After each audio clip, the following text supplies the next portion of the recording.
A minha vida se resumia ao som da chave girando na fechadura às 18h30 de cada dia. Aquele ruído metálico, que para muitas esposas poderia significar o conforto do reencontro, para mim era o soar de um gongo que anunciava o início de mais uma jornada de vigília e medo. Eu me chamava Gláucia, mas dentro daquela casa, o meu nome parecia ter sido substituído por adjetivos que Haroldo escolhia a dedo para me diminuir. Naquela tarde de terça-feira, o ar parecia mais pesado do que o habitual, carregado por uma umidade que insistia em embaçar as vidraças da sala que eu havia polido exaustivamente durante toda a manhã.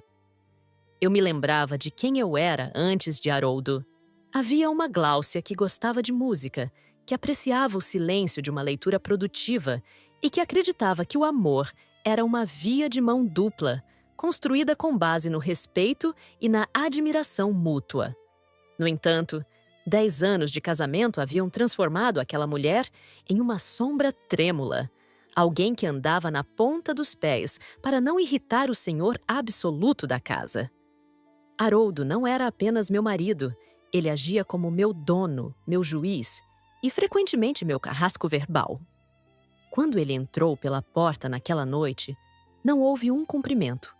Ele apenas jogou a pasta de couro sobre a mesa de jantar. Aquela mesma mesa que eu havia encerado até que pudesse ver meu próprio reflexo cansado nela. E soltou um suspiro de impaciência. Ele me olhou de cima a baixo e eu pude sentir o peso do seu julgamento. Ele comentou que eu parecia cada dia mais acabada, que o meu rosto refletia a inércia de quem não produzia nada de útil para o mundo e que ele se sentia sobrecarregado por carregar o peso morto que eu me tornara. Eu não respondi. Aprendi cedo que o silêncio era a minha única armadura, embora fosse uma armadura feita de papel. Ele se sentou, exigindo o jantar com um gesto curto de mão, e enquanto eu servia o prato, ele começou a falar sobre o seu novo plano. Ele disse que havia conversado com o seu patrão, o Sr. Sam, e que finalmente encontrara uma utilidade para mim que não fosse apenas gastar o oxigênio daquela casa. Com um sorriso que não alcançava os olhos, mas que carregava uma satisfação cruel, ele me informou que havia me conseguido um emprego. Não era um emprego em um escritório ou algo que exigisse as minhas antigas habilidades de organização que ele tanto fizera questão de destruir. Ele me disse, com todas as letras, que eu seria a nova empregada doméstica da casa de campo do Sr. Sam. Ele enfatizou que o pagamento seria excelente, mas que eu não deveria me iludir com a cor do dinheiro, pois cada centavo que eu ganhasse já tinha um destino certo. Ele queria comprar um carro novo, um modelo de luxo que ele cobiçava há meses, e o meu trabalho pesado serviria para financiar esse seu capricho. Haroldo continuou a falar enquanto mastigava, descrevendo como eu deveria me comportar na frente do seu chefe. Ele disse que eu era lenta, que a minha inteligência era limitada e que eu teria sorte se o Sr. Sam não me demitisse no primeiro dia por pura incompetência. Ele me chamou de estorvo e disse que a mudança para a casa de campo seria o melhor para ambos, pois assim ele teria a casa livre da minha presença deprimente e eu finalmente faria algo para pagar as contas que ele sustentava sozinho por tanto tempo. As palavras dele entravam nos meus ouvidos como pequenos estilhaços de vidro. Ele me ordenou que eu fizesse as minhas malas imediatamente, pois a partida seria na manhã seguinte, sem falta. Ele não perguntou se eu queria ir, não questionou os meus sentimentos e certamente não se importava com o fato de me enviar para longe, como se eu fosse um objeto de troca. Ele reiterou que eu era uma mulher sem brilho, uma criatura que ele havia resgatado do nada e que, por gratidão, eu deveria aceitar qualquer migalha que ele me oferecesse. Naquela noite, enquanto eu dobrava as minhas poucas roupas e as colocava dentro da mala gasta, eu me sentia como se estivesse preparando o meu próprio funeral. Eu evitava o espelho, pois não queria ver a mulher que aceitava ser humilhada daquela forma. Haroldo passava pela porta do quarto de vez em quando, soltando comentários depreciativos sobre o meu modo de dobrar as camisas ou sobre como eu era desajeitada até para fazer uma simples mala. Ele disse que eu deveria agradecer aos céus por ele ser um homem tão benevolente a ponto de encontrar uma ocupação para alguém tão desprovida de talento como eu. O meu pensamento voava para o Sr. Sam. Eu o vira poucas vezes em jantares da empresa de Haroldo, mas sempre de longe. Ele parecia um homem de poucas palavras, com um olhar que parecia enxergar através das pessoas. Eu me perguntava se ele sabia da forma como Haroldo falava de mim, ou se ele realmente acreditava que eu era apenas uma peça de mão de obra barata que o seu funcionário estava oferecendo para cair nas suas graças. Haroldo deixou claro que essa minha ida para a casa de campo era uma estratégia dele para subir de cargo, usando o meu suor para pavimentar o caminho da sua própria ambição. Ele me disse que, se eu falhasse, se eu quebrasse um prato, ou se não mantivesse a casa de campo impecável, ele me faria arrepender de ter nascido. Ele usou termos que me faziam sentir minúscula, chamando-me de insignificante e dizendo que a minha única função na vida era servi-lo, e agora, servir ao homem que poderia dar a ele o aumento salarial que ele tanto desejava. A crueldade de Haroldo não tinha limites. Ele se divertia com o meu silêncio, interpretando-o como uma aceitação total da minha inferioridade. Eu me deitei naquela noite, mas o sono não veio. Cada palavra de Haroldo ecoava na minha mente. Ele dizia que eu era um fardo, que o meu valor era menor do que o do carpete da sala e que a única coisa que me salvava de ser jogada na rua era a sua paciência infinita. Eu sentia uma náusea profunda, uma mistura de indignação sufocada e uma tristeza que parecia não ter fim. Eu olhava para as sombras no teto e me perguntava se a vida seria sempre aquele ciclo de depreciação e servidão. Na manhã seguinte, o despertador tocou às 5 horas da manhã. Haroldo já estava de pé, impaciente. Ele não me ajudou com as malas. Ao contrário, ele ficou parado à porta, observando-me carregar o peso para o carro enquanto fazia piadas sobre a minha falta de força física. Ele comentou com um vizinho que passava que estava enviando a esposa para aprender o que era trabalho de verdade, rindo como se estivesse contando a piada mais engraçada do mundo, enquanto o vizinho desviava o olhar, claramente constrangido pela exposição gratuita da minha humilhação. Durante a viagem até a casa de campo, o rádio estava desligado. Haroldo aproveitou o trajeto de 2 horas para me dar instruções detalhadas sobre como eu deveria agir. Ele disse que eu não deveria falar a menos que fosse interrogada, que eu deveria manter a cabeça baixa e que, sob hipótese alguma, eu deveria mencionar que éramos casados se isso pudesse trazer qualquer tipo de vergonha para ele. Ele queria que eu fosse uma sombra invisível, uma ferramenta eficiente que não causasse transtornos. Ele me disse que eu era uma mulher de sorte por ter um marido que pensava no futuro da família, mesmo que esse futuro fosse construído sobre a minha total anulação. Ele voltou a mencionar o carro, detalhando a cor, a potência do motor e como ele se sentiria poderoso dirigindo algo que eu, com o meu trabalho braçal, ajudaria a comprar. Para Haroldo, eu não era um ser humano com desejos ou necessidades. Eu era apenas um recurso financeiro, uma extensão da sua vontade. Ao chegarmos à propriedade do Sr. Sam, a imponência do lugar me tirou o fôlego. Era uma casa de campo vasta, cercada por árvores seculares e um jardim que parecia ter sido desenhado por mãos divinas. Mas para mim, aquele paraíso era apenas uma nova prisão, uma extensão do domínio de Haroldo. Ele estacionou o carro e, antes de eu descer, ele segurou o meu braço com força, o suficiente para deixar uma marca que eu esconderia sob a manga da blusa. Ele disse, com uma voz baixa e carregada de ameaça, que se eu o fizesse passar vergonha, as consequências seriam piores do que qualquer coisa que eu já tivesse experimentado. Ele me entregou a mala e me empurrou levemente em direção à entrada de serviço. Ele não se despediu com um beijo ou um desejo de boa sorte. Ele apenas disse que voltaria em algumas semanas para verificar se eu estava cumprindo o meu papel e para coletar o primeiro pagamento. Ele deu partida no carro e saiu em disparada, levantando poeira e deixando-me sozinha diante daquela imensidão, sentindo-me a pessoa mais solitária e desamparada de todo o mundo. Eu entrei na casa pela porta dos fundos, conforme as instruções dele. O interior era silencioso, mas não era um silêncio opressor como o da minha casa com Haroldo. Era um silêncio de expectativa. Eu caminhei pelos corredores de madeira polida, sentindo o cheiro de lavanda e cera de abelha. Foi então que encontrei o Sr. Sam. Ele estava na biblioteca, cercado por milhares de livros que subiam até o teto. Ele não parecia o monstro que Haroldo descrevera, nem o patrão exigente que eu imaginara.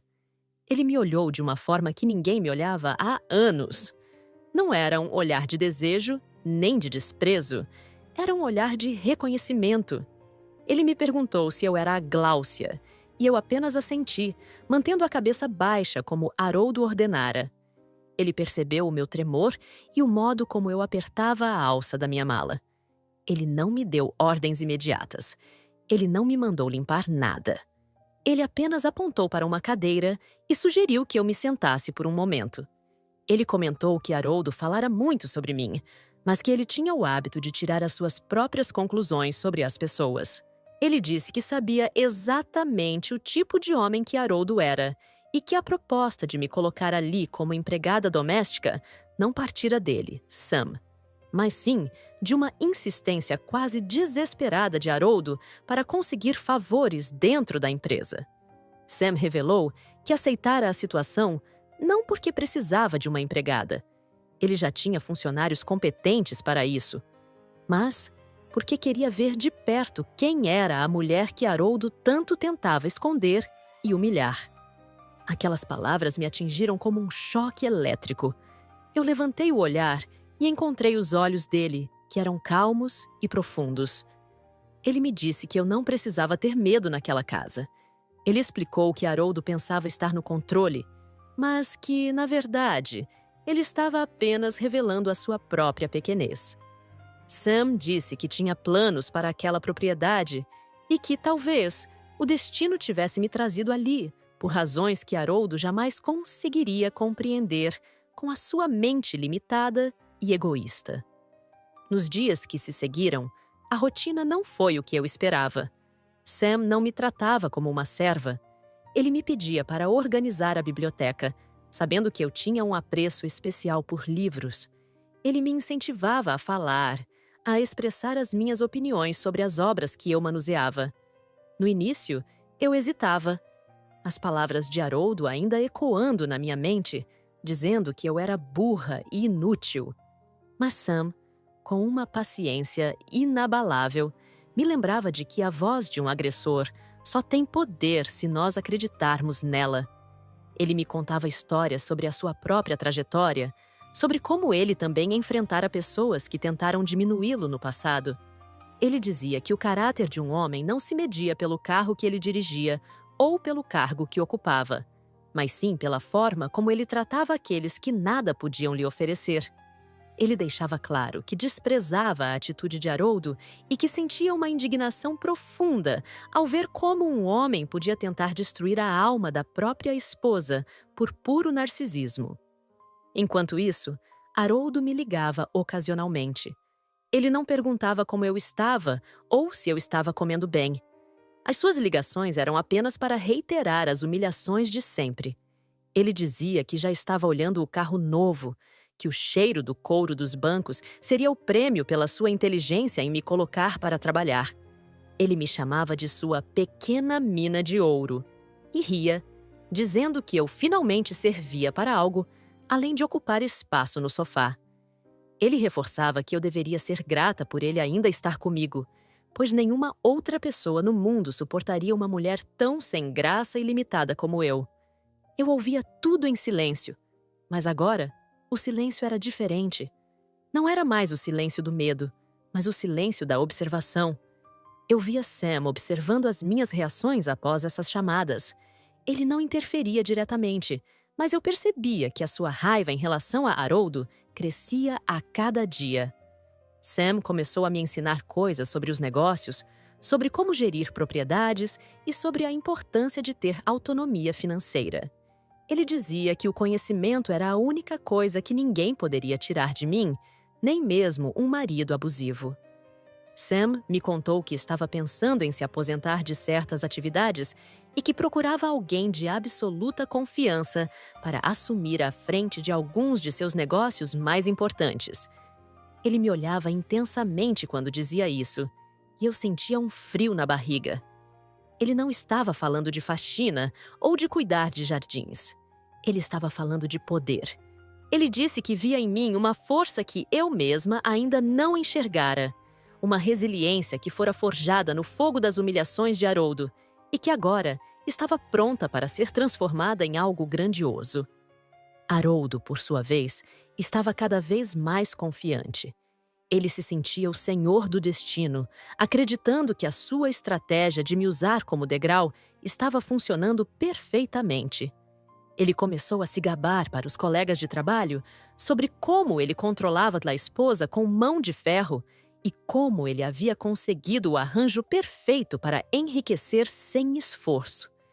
Ele não percebia que Sam estava acompanhando cada um de seus movimentos, cada comentário maldoso e cada demonstração de arrogância. A crueldade de Haroldo atingiu um novo patamar quando ele me visitou na casa de campo pela primeira vez após a minha mudança. Ele chegou buzinando, com uma arrogância que preenchia todo o espaço. Ele entrou na cozinha onde eu estava e, sem se importar com a presença de outros funcionários, começou a me criticar. Ele disse que o meu uniforme era feio, mas que combinava com a minha aparência sem vida. Ele jogou uma pilha de roupas sujas que trouxera de casa sobre a mesa e ordenou que eu as lavasse imediatamente, dizendo que eu não deveria me esquecer da minha verdadeira função. Ele me chamou de imprestável na frente de todos, rindo e dizendo que o Sr. Sam só me mantinha ali por caridade. Ele não viu que Sam estava parado à porta, observando a cena. Sam não disse nada naquele momento, mas o seu olhar era como uma tempestade prestes a desabar. Haroldo, cego pela sua própria soberba, continuou a me humilhar, dizendo que eu era um rascunho de mulher e que ele merecia alguém muito melhor, mas que se contentava comigo porque eu era fácil de manipular. Quando Haroldo finalmente foi embora, deixando um rastro de palavras amargas e roupas sujas para trás, eu me senti cair em prantos. Mas Sam se aproximou e, pela primeira vez, colocou a mão no meu ombro. Ele me disse que aquela seria a última vez que eu choraria por causa daquele homem. Ele me disse que o tempo da semeadura de Haroldo estava chegando ao fim e que a colheita seria amarga para ele, mas doce para mim. Sam começou a me preparar sistematicamente. Ele me deu acesso a documentos, ensinou-me sobre trâmites legais e, secretamente, iniciou o processo de transferência de propriedade de vários de seus ativos para o meu nome. Ele dizia que não queria que eu fosse apenas sua funcionária. Ele queria que eu fosse sua sucessora. Ele via em mim a justiça que precisava ser feita. Ele confessou que a sua própria vida fora marcada por perdas e que ajudar-me a me reerguer era uma forma de ele encontrar paz com o seu passado. Haroldo não desconfiava de nada. Ele continuava a me mandar mensagens depreciativas, lembrando-me de que eu deveria economizar cada centavo. Ele disse que havia visto uma mulher maravilhosa no trabalho e que, se eu não me cuidasse, ele me trocaria por ela assim que o carro novo estivesse na garagem. Ele usava palavras que feriam a minha feminilidade, dizendo que eu era seca, sem atrativos e que o meu único valor estava nas minhas mãos que limpavam o chão dos outros. Eu lia aquelas mensagens e sentia uma força nova crescendo dentro de mim. O medo estava sendo substituído por uma determinação gelada. Com a ajuda de Sam, eu estava aprendendo a jogar o jogo dele, mas com regras que ele sequer imaginava que existiam. Sam me dizia que a melhor vingança não era o ódio, mas sim a indiferença acompanhada do sucesso absoluto. Ele me ensinava a olhar para Haroldo não como um gigante assustador, mas como um anão moral que precisava de diminuir os outros para se sentir grande. A data do grande evento corporativo da empresa de Haroldo estava se aproximando. Seria um jantar em um restaurante de luxo, onde Sam faria um anúncio importante para todos os seus colaboradores. Haroldo estava em êxtase, acreditando que receberia a promoção da sua vida. Ele me mandou uma mensagem ordenando que eu ficasse na casa de campo e que não ousasse aparecer na cidade, pois a minha presença simples e sem classe poderia arruinar a imagem que ele estava construindo de homem bem-sucedido e sofisticado. Ele me disse que a festa era para pessoas de elite e que uma empregada doméstica como eu só serviria para recolher os restos dos pratos. Ele usou termos como escória e vergonha alheia para se referir à possibilidade de eu estar presente. O que ele não sabia era que Sam já havia providenciado tudo. Eu não ficaria na casa de campo. Eu seria a estrela daquela noite, mas não da forma que Haroldo pudesse prever nos seus pesadelos mais selvagens. Sam me presenteou com um conjunto de roupas elegantes, mas que fugiam completamente de qualquer coisa que Haroldo pudesse reconhecer como meu estilo. Ele evitou cores que pudessem me apagar e escolheu tons que realçavam a minha nova postura. Ele me disse que naquela noite o mundo conheceria a verdadeira Gláucia e que Haroldo descobriria que o castelo de cartas que ele construíra sobre a minha dor estava prestes a desmoronar. A ansiedade era constante, mas era uma ansiedade de libertação. Eu olhava para as mãos que Haroldo dizia servirem apenas para a limpeza e via mãos que agora assinavam contratos e decidiam destinos.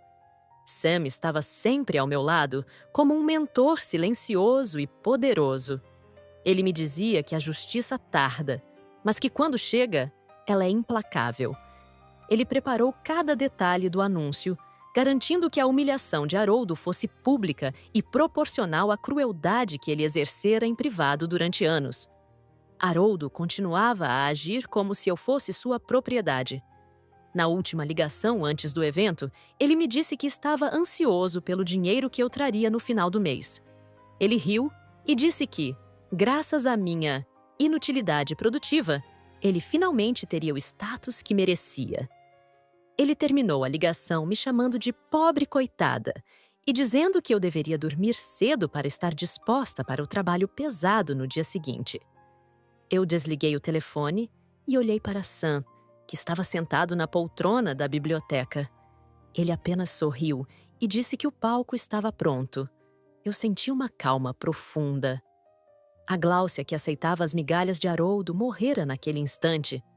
A mulher que estava prestes a assumir o seu lugar era alguém que Haroldo não seria capaz de encarar sem tremer. O plano de Sam era perfeito.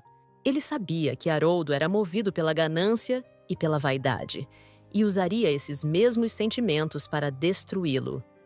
Sam me revelou que a empresa passaria por uma reestruturação completa e que a nova proprietária majoritária teria o poder de decidir quem permaneceria e quem seria descartado. Ele olhou para mim e disse que esse poder seria meu. Ele queria ver a expressão no rosto de Haroldo quando ele percebesse que a mulher que ele tratava como lixo era agora a dona da sua vida profissional e o destino da sua estabilidade financeira. Nesta primeira etapa, eu me vi submersa em uma dor que parecia infinita, mas também descobri o início de um caminho de volta para mim mesma. A ajuda de Sam não foi apenas financeira ou estratégica, foi uma ajuda humanitária. Ele me devolveu a dignidade que Haroldo tentou roubar. Agora, eu estava pronta para o próximo passo. Eu estava pronta para o restaurante, para as luzes e para o momento em que a máscara de Haroldo cairia diante de todos. A vingança estava sendo cozinhada em fogo lento e o aroma da justiça já começava a preencher os meus pulmões. Eu não sentia pena de Haroldo. Cada insulto, cada palavra depreciativa, cada momento em que ele me fez sentir menos que humana, estava gravado na minha memória como um lembrete do porquê eu precisava ir até o fim. Ele queria tudo, e ele achava que eu era o nada que o ajudaria a conseguir esse tudo. Ele estava prestes a aprender a lição mais dura da sua vida. Os dias na casa de campo do Sr. Sam se transformaram em um período de gestação silenciosa. Enquanto o mundo exterior, especialmente o pequeno e cruel mundo de Haroldo, acreditava que eu estava de joelhos, esfregando tábuas de assoalho e contando moedas para realizar o seu sonho de ter um carro de luxo, Eu estava, na verdade, reconstruindo os alicerces da minha própria alma. Sam tornou-se um mestre na arte da paciência. Ele não apenas me oferecia abrigo, ele me oferecia ferramentas. Ele trazia pilhas de relatórios de mercado, documentos sobre gestão de ativos e contratos complexos, pedindo que eu os analisasse. Ele comentava que a minha capacidade de atenção aos detalhes, que Haroldo sempre chamara de obsessão doentia de uma mulher limitada, era, na verdade, uma competência administrativa rara. Em cada conversa, Sam fazia questão de destacar como a minha inteligência havia sido subutilizada. Ele dizia que pessoas como Haroldo se alimentavam da insegurança alheia e que a única forma de derrotar um parasita era cortando o suprimento de medo que o mantinha vivo. Ele me ensinava a ler as entrelinhas dos contratos e a entender como as grandes fortunas eram protegidas. Eu me sentia como uma prisioneira que, subitamente, recebesse o mapa da fuga e a chave de todas as portas. No entanto, a minha fuga não seria para longe, mas sim para o topo do lugar onde Haroldo pretendia me manter enterrada. Haroldo continuava com as suas chamadas telefônicas. Aquilo que ele chamava de acompanhamento era, na verdade, um ritual de tortura psicológica. Em uma das ligações, por volta das 21 horas de uma quinta-feira chuvosa, ele foi especialmente cruel. Ele me disse que passara o dia com uma mulher extraordinária, alguém que ele descreveu como o oposto de mim, vibrante, elegante e, acima de tudo, útil para a sua imagem social. Ele não teve o menor pudor em me contar que já estava planejando uma vida nova e que o meu papel era apenas garantir que ele tivesse o suporte financeiro necessário para essa transição. Ele riu, chamando-me de sua escrava de confiança, e disse que eu deveria agradecer por ele não me descartar como o lixo que eu era, pelo menos até que o novo automóvel estivesse quitado com o fruto do meu suor. Ele comentava que, para ele, eu não passava de um móvel velho que ele mantinha por hábito, mas que a paciência dele estava se esgotando. Ele usou palavras que tentavam atingir o cerne da minha feminilidade, dizendo que o meu cheiro agora devia ser de produtos de limpeza e que a minha pele deveria estar áspera como a de um trabalhador braçal. Ele se vangloriava de como a sua nova amante, a quem ele se referia como uma joia que precisava de um cenário à altura, ficaria maravilhosa no banco do passageiro do carro que eu estava ajudando a comprar. Ele dizia que eu era uma anomalia estética e que sentia náuseas só de imaginar o meu rosto cansado. Eu ouvia tudo com o telefone um pouco afastado do ouvido, enquanto Sam, do outro lado da sala, observava essa minha reação. Eu não chorava mais. A dor havia se cristalizado em uma determinação fria. Quando desliguei, Sam comentou que a arrogância de Haroldo era o seu ponto mais cego.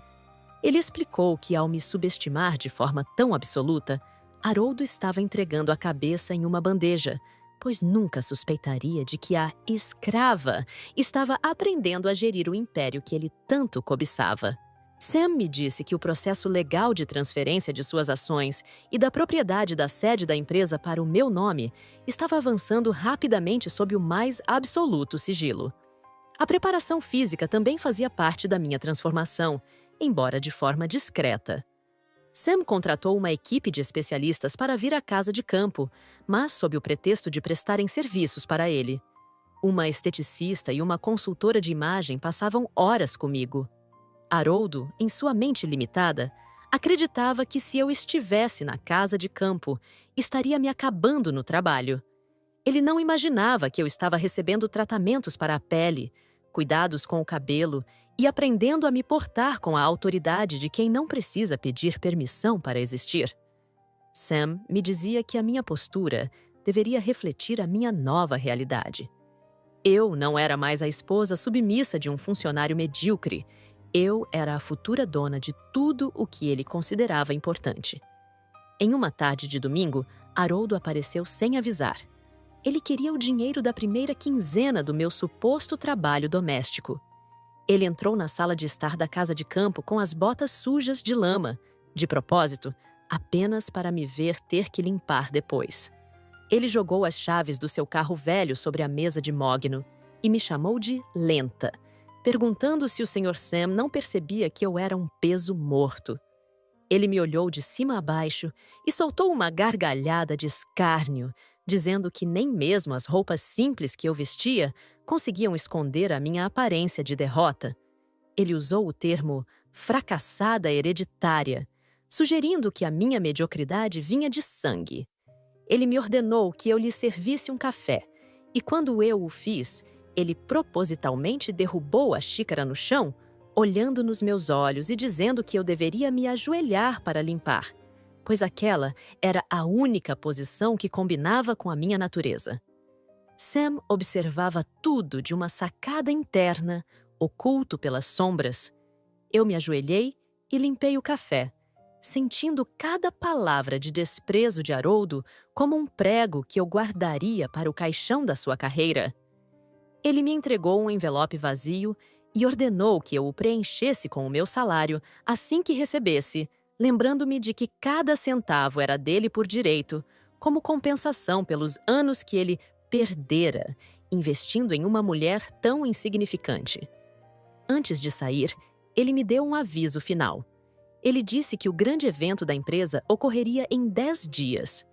Ele reiterou que eu não deveria, sob hipótese alguma, tentar entrar em contato com ele naquela data. Ele disse que levaria a sua mulher de verdade e que a minha presença, mesmo que fosse como copeira, poderia contaminar o ar com o cheiro da minha pobreza de espírito. Ele chamou a amante de sua rainha e me chamou de sua serva, rindo enquanto se retirava para o seu carro, deixando para trás o rastro de lama e de humilhação que ele tanto apreciava. Assim que ele partiu, Sam desceu as escadas. Ele não me ajudou a limpar o café. Ele queria que eu sentisse aquela última humilhação para que a minha chama interna nunca se apagasse.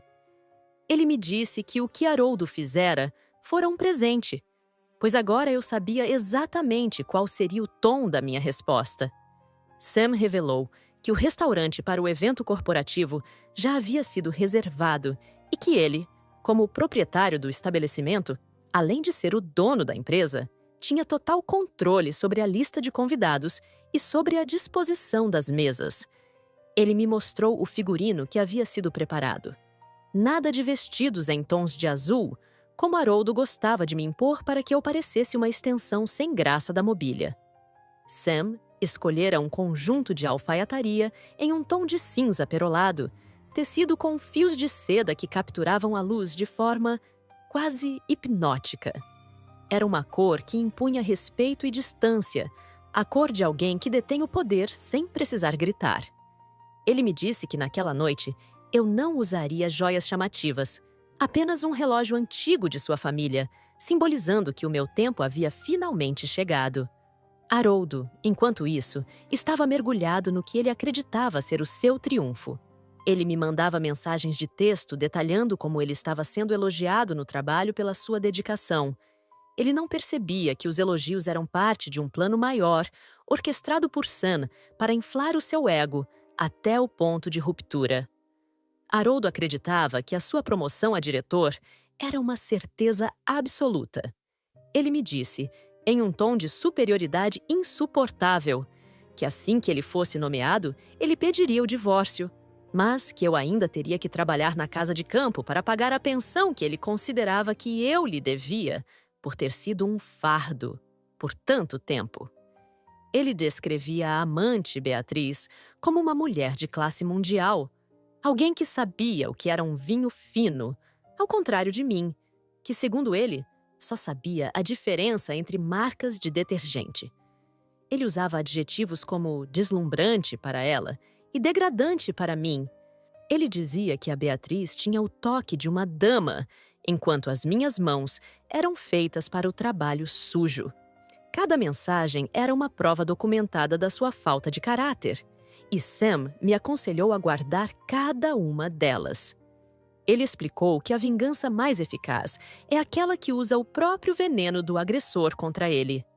Nos 3 dias que antecederam o evento, o treinamento intensivo com Sam atingiu o seu ápice. Nós simulamos situações de negócios, Discutimos a visão de futuro para a empresa e como eu deveria me portar diante dos acionistas. Sam me confessou que estava fazendo aquilo não apenas por justiça, mas porque realmente acreditava que eu era a pessoa mais qualificada para levar adiante o seu legado. Ele via em mim uma integridade que Haroldo jamais possuiria. Sam dizia que a verdadeira nobreza não vinha do berço, mas da capacidade de se reconstruir após ser transformado em cinzas. Ele me contou sobre a história da casa de campo. Dissera que fora ali que ele aprendera o valor da discrição. Ele explicou que Haroldo era como um pavão que, ao abrir as penas, revelava o traseiro feio. Ele queria que eu fosse como uma águia, silenciosa, observadora e letal no momento do ataque. A cumplicidade entre mim e Sam tornou-se algo profundo. Ele era o pai que eu nunca tive, o mentor que eu nunca imaginei encontrar e o aliado que o destino colocara no meu caminho para equilibrar as contas da vida. Na véspera do evento, Haroldo me ligou uma última vez. Ele estava bêbado de autoconfiança. Ele me disse que a sua vida de luxo estava prestes a começar e que ele sentia pena de mim, confinada naquela casa de campo, cercada por árvores e solidão. Ele soltou um comentário sobre como eu deveria passar a noite rezando para que ele tivesse misericórdia e continuasse me permitindo o emprego de empregada doméstica. Caso contrário, eu morreria de fome. Ele usou o termo verme social para definir a minha posição e disse que o mundo pertencia aos fortes como ele e Beatriz.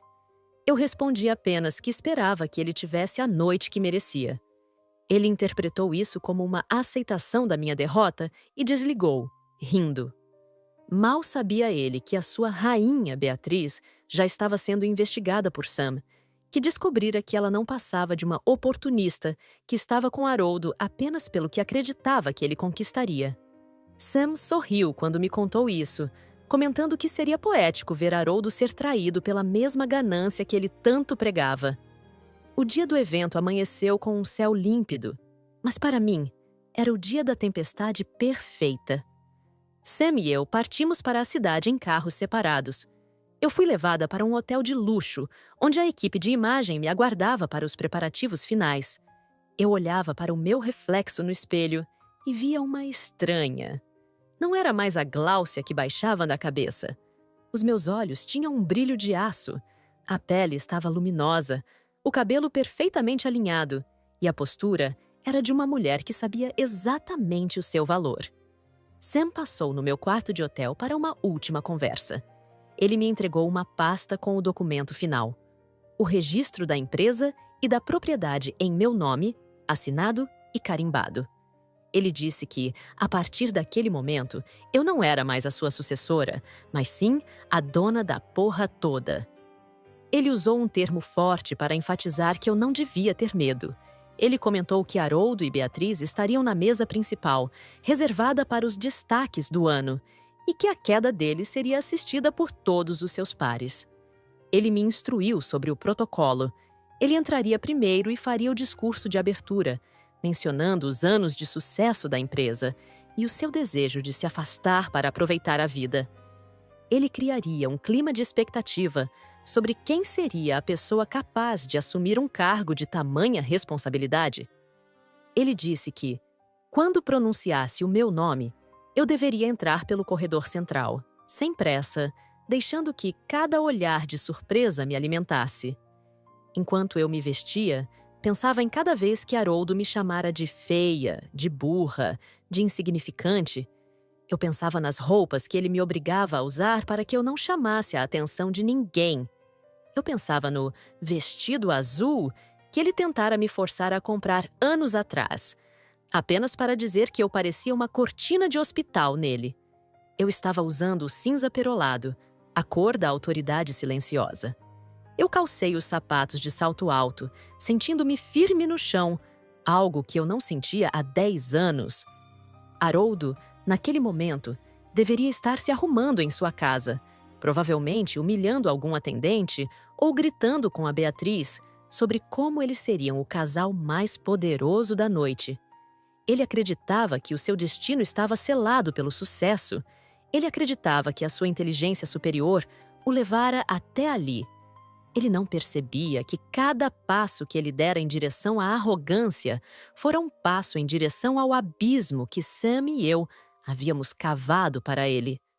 Sam me enviou uma mensagem de texto dizendo que os convidados já estavam chegando ao restaurante. Ele descreveu o ambiente. As luzes de cristal, as mesas postas com o melhor linho, o aroma dos pratos sofisticados. Ele disse que Haroldo chegara com Beatriz e que ele estava agindo como se fosse o dono do lugar, tratando os garçons com o mesmo desprezo com que tratava a mim. Beatriz, segundo Sam, estava coberta de joias falsas e com um sorriso de quem acreditava ter ganhado na loteria. A crueldade deles era o combustível que eu precisava. Eu não sentia ódio. O ódio é uma emoção que ainda liga você à pessoa. Eu sentia uma indiferença executiva. Haroldo era agora apenas um problema administrativo que eu precisava resolver com eficiência. Sam comentou que a mesa de Haroldo estava posicionada estrategicamente para que ele tivesse uma visão completa do palco, mas também para que todos pudessem ver a sua reação quando a verdade fosse revelada. Eu entrei no carro que me levaria ao restaurante. O trajeto parecia durar uma eternidade e, ao mesmo tempo, um segundo. Eu observava as luzes da cidade passando pela janela e lembrava de como eu me sentia pequena naquelas mesmas ruas apenas alguns meses atrás. Eu me lembrava de Haroldo me dizendo que eu nunca passaria de uma sombra. Agora, eu estava prestes a me tornar o sol que queimaria as suas pretensões. Ao chegar aos fundos do restaurante, conforme o planejado com Sam, fui conduzida a uma sala privada. Eu podia ouvir o burburinho das vozes no salão principal. Era um som de celebração, de negócios sendo fechados, de risadas superficiais. Sam entrou na sala por um momento para me dar um beijo na testa. Ele disse que estava orgulhoso de mim e que o momento da justiça é a melodia mais bonita que alguém pode ouvir. Ele voltou para o salão e eu ouvi, pelo sistema de som interno, o início do seu discurso. Sam falava sobre a importância da visão, da resiliência e de como a empresa precisava de uma liderança que entendesse o valor humano por trás dos números. Ele começou a descrever a trajetória da nova proprietária, sem citar o meu nome de imediato. Ele falava de uma mulher que enfrentara as maiores adversidades com dignidade, de alguém que soubera esperar o momento certo e que possuía uma força inabalável. Eu podia imaginar a cara de Haroldo naquele momento. Ele provavelmente estava sussurrando para Beatriz, tentando adivinhar quem seria a mulher poderosa de quem Sam falava. Ele talvez estivesse pensando em alguma herdeira internacional ou em uma grande executiva de outra cidade. Jamais, em seus delírios mais selvagens, ele pensaria na mulher que ele mandara para a casa de campo para limpar o chão e economizar para o seu carro. Sam continuou o discurso, elevando o tom de voz, falando sobre como a justiça muitas vezes opera de formas misteriosas.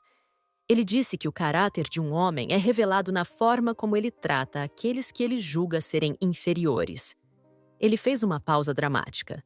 O silêncio no salão era absoluto.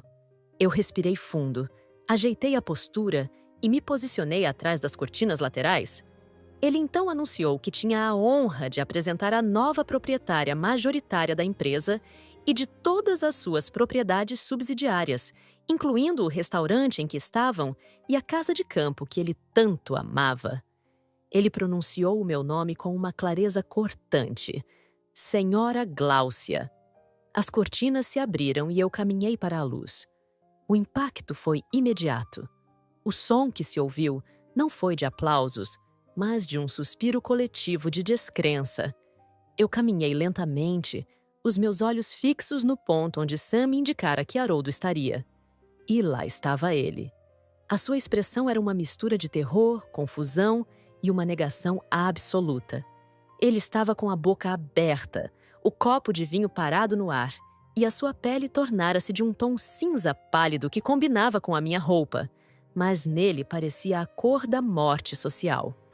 Beatriz, ao lado dele, olhava de mim para ele, sem entender o que estava acontecendo, mas percebendo que o castelo de cartas estava tremendo. Eu subi ao palco, Recebi o microfone das mãos de Sam e olhei diretamente para a mesa de Haroldo.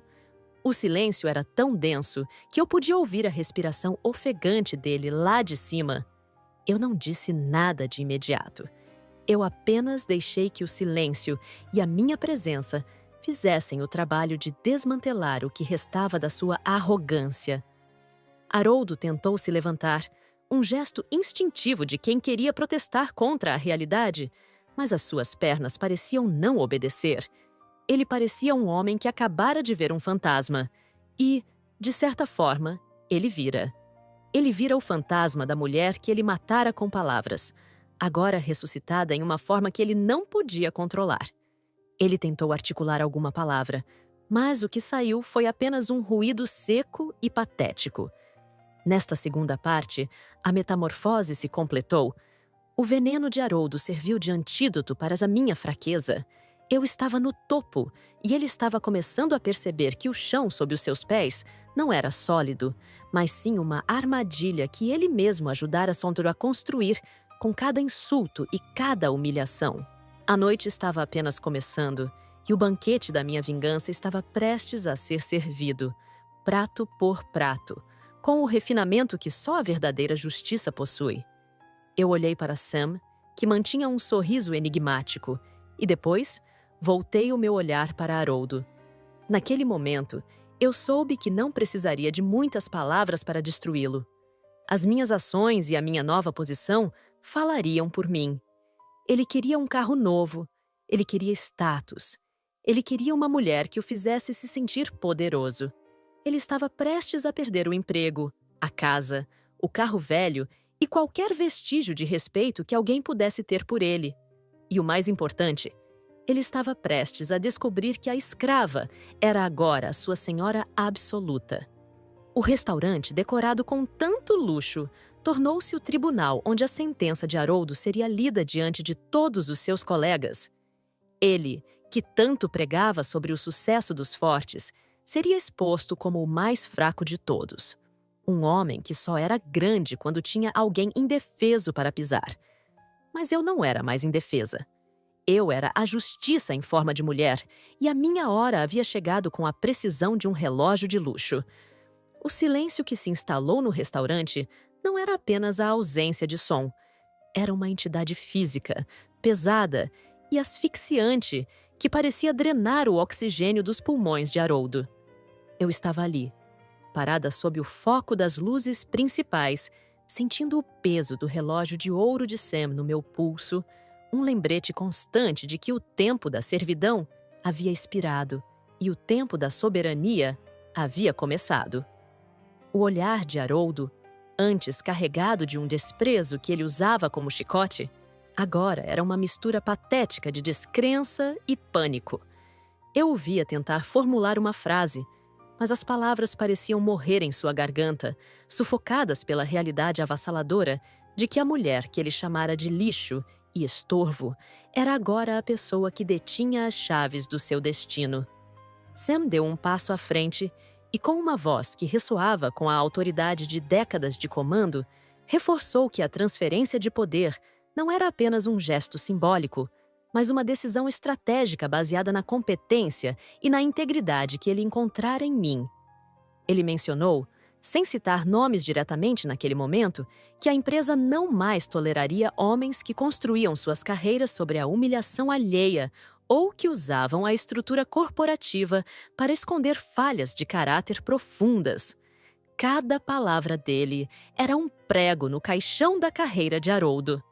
Eu via os colegas de trabalho dele, aqueles mesmos homens que riam das suas piadas maldosas sobre a esposa lenta, agora se afastando fisicamente dele na mesa, como se ele estivesse infectado por uma doença terminal de prestígio. Haroldo finalmente conseguiu se levantar.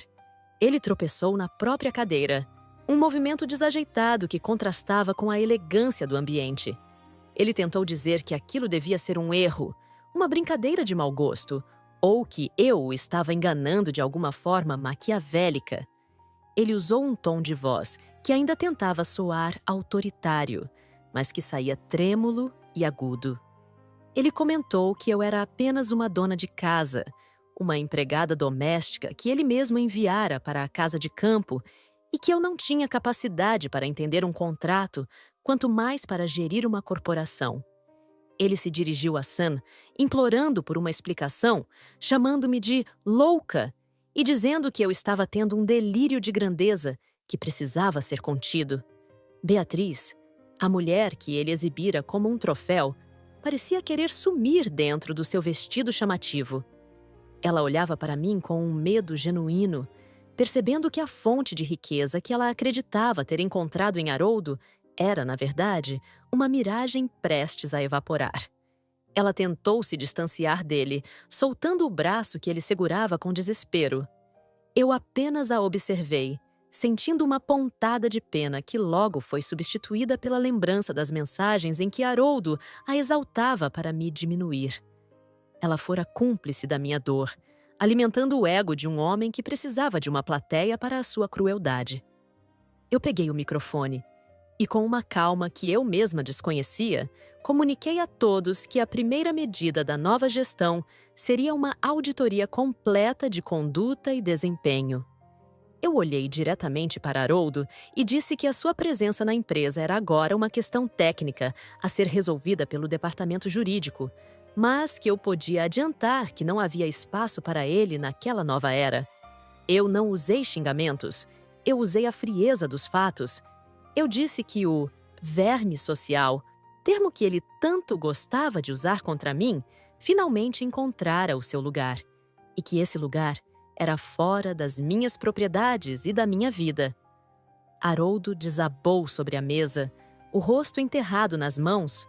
O garçom, a quem ele humilhara momentos antes por causa da temperatura do vinho, agora passava por ele com uma indiferença que era o golpe final. A festa continuou, mas o centro das atenções mudara definitivamente. Sam me conduziu para uma mesa reservada, onde os principais acionistas aguardavam para me cumprimentar. Eu via Haroldo pelo canto do olho, sendo discretamente convidado pela segurança a se retirar do local, já que o seu comportamento estava perturbando a ordem do evento. Ele saiu arrastando os pés, sem a rainha Beatriz, que decidira ficar para tentar, sem sucesso, se aproximar de algum outro convidado influente. A vingança, no entanto, estava apenas começando. Na manhã seguinte, enquanto Haroldo ainda tentava processar o que acontecera, a equipe jurídica que Sam disponibilizara para mim entrou em ação. Nós tínhamos provas de cada centavo que ele tentara desviar, de cada humilhação documentada e de como ele usara o meu nome de forma fraudulenta em certos documentos para se beneficiar. Eu não queria apenas o divórcio. Eu queria a restituição da minha dignidade através da justiça plena. O apartamento onde morávamos, que ele dizia ser fruto apenas do seu esforço, fora na verdade mantido com a economia que eu fizera durante anos de privações impostas por ele. Como a propriedade agora estava sob o guarda-chuva das holdings que Sam me transferira, eu tinha o direito legal de retomá-la. Eu fiz questão de estar presente no dia em que ele recebeu a ordem de despejo. Cheguei em um carro dirigido por um motorista, vestindo um terno que exalava poder e autonomia. Haroldo abriu a porta com os olhos inchados, vestindo um pijama velho, o mesmo que ele usava quando me ordenava que eu lhe trouxesse café na cama, enquanto me chamava de imprestável. Ao me ver, ele tentou uma abordagem diferente.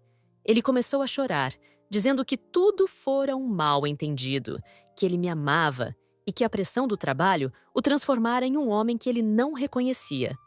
Ele me chamou de minha Gláucia e tentou segurar as minhas mãos, implorando por perdão e por uma segunda chance. Eu recuei, sentindo uma náusea profunda. Eu lembrei a ele de cada palavra depreciativa que ele proferira. Eu mencionei a vez em que ele disse que eu era um rascunho de mulher e que o meu cheiro era de produtos de limpeza. Eu disse a ele que, se ele me amava tanto, deveria estar feliz por me ver ter sucesso, mas que eu sabia que o que ele sentia era apenas o desespero de um parasita que perdera o seu hospedeiro. Eu informei que ele tinha exatamente 60 minutos para pegar os seus pertences pessoais e sair daquela casa. Eu disse que não queria nada que ele tivesse tocado e que o restante dos móveis seria doado para instituições de caridade para que o ambiente fosse purificado da sua presença tóxica. Haroldo entrou em um estado de fúria impotente.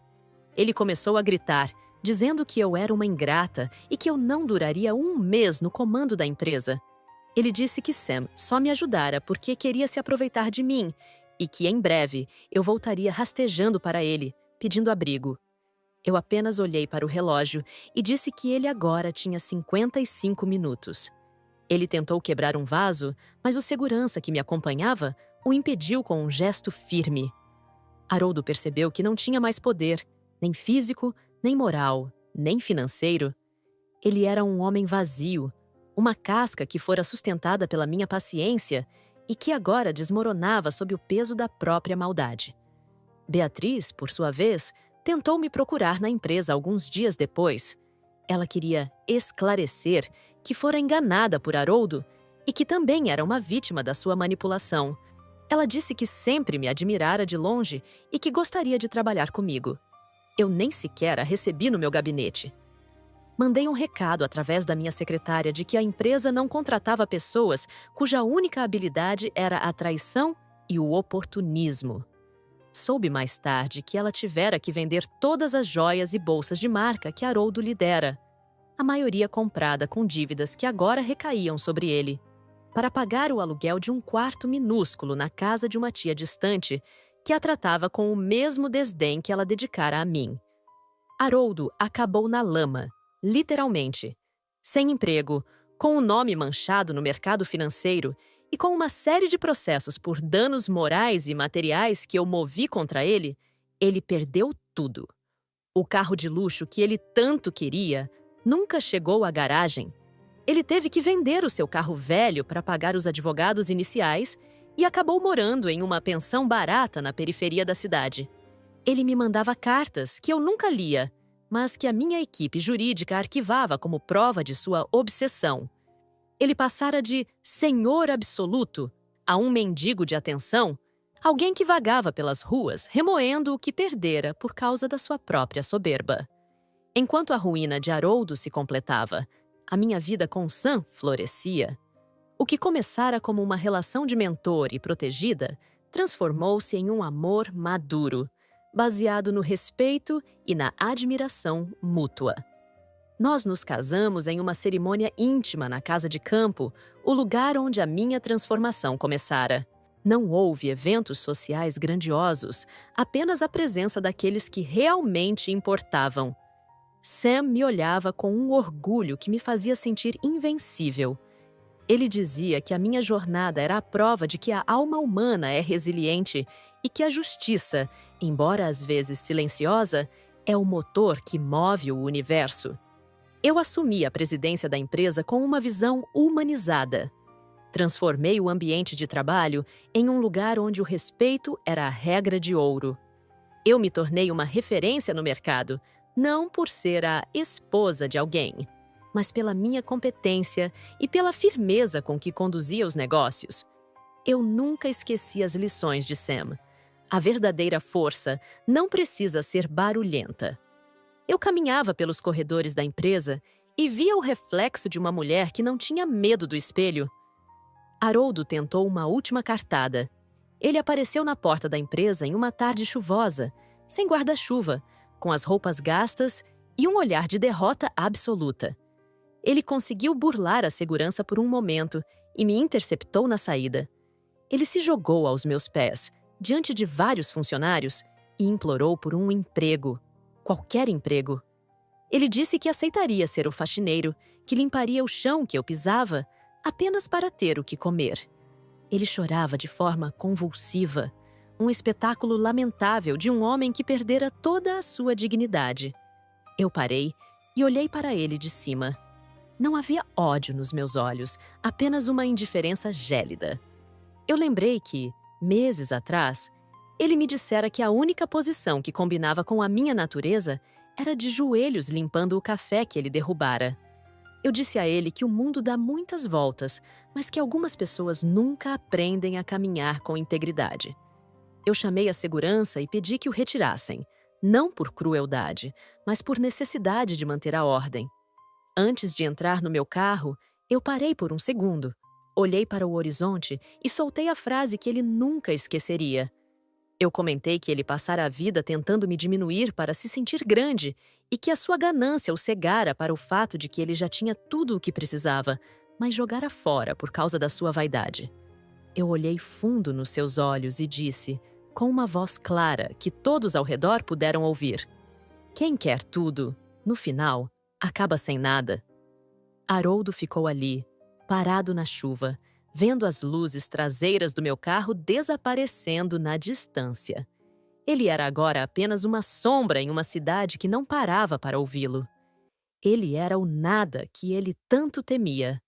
A minha vingança estava completa, não porque eu o destruíra, mas porque eu permitira que ele se destruísse com as suas próprias mãos, enquanto eu construía um império sobre as cinzas que ele deixara para trás. Eu voltei para casa, para Sam e para a vida que eu mesma conquistei.